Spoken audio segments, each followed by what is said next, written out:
Vigils taking place across our state tonight in honor of the 10 lives tragically taken in the mass shooting at King Soopers in Boulder. Hundreds gathered outside the Boulder courthouse on Pearl Street, where it was lit up and people sang together. You can feel the emotion in the air. Tears were running down faces and those candles were lit. And our Colette Bourdelon live for us at the King Soopers tonight, where this tragedy happened. And she's been doing everything she can to learn about the lives stolen in this shooting. Colette. Honestly, Elizabeth, there wasn't a dry eye on Pearl Street tonight as all of those people were singing during the vigil. And here outside of the grocery store, this memorial has only grown bigger and bigger. Take a look behind me. All of these flowers, cards, candles stretch down to the end of the parking lot. People still coming out at this hour to pay their respects. And no one in this community expected this to happen, but everyone I talked to today says that they've been trying to commit to memory everything they can about the victims.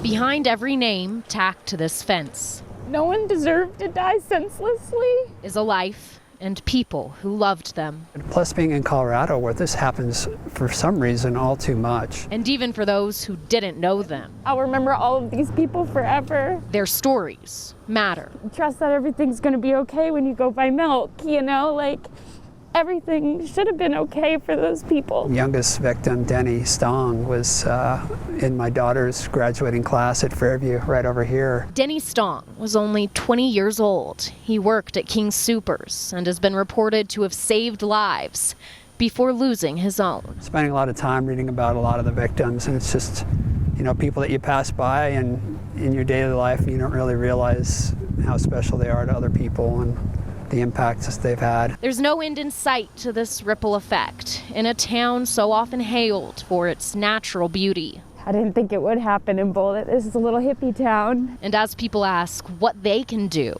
their life is so valuable that you really owe it to these people to really have an understanding of who they were and the lives that they lived. Now, all of us know their names. I could never actually feel your pain, and to wake up without your loved one, I'm so sorry. Because no one's life can be boiled down into just a story. If you want to help the victims' families, there are several funds set up to do so safely. One of those is the Colorado Healing Fund. You can head on over to KOAA.com to see all of them. Always watching out for you, Boulder. Colette Bourdelon, News 5. It is just absolutely devastating, Colette. And the family of one of the victims, 65-year-old Jody Waters, they released a statement today, and they say it's been so comforting and heartwarming to at least hear the impact that she had on so many people with these stories that we're hearing these days. Yeah, Elizabeth, to her family, she was a mother, a grandmother, plus a friend to everyone she met. They say she was mainly known for her clothing stores throughout the Denver and Boulder areas. They also say that she was one of those people you couldn't go anywhere with without getting pulled into deep conversations with strangers. Our hearts are with her family tonight and all of those affected by this senseless act of violence. Always watching out for you, Boulder. Colette Bourdelon, News 5.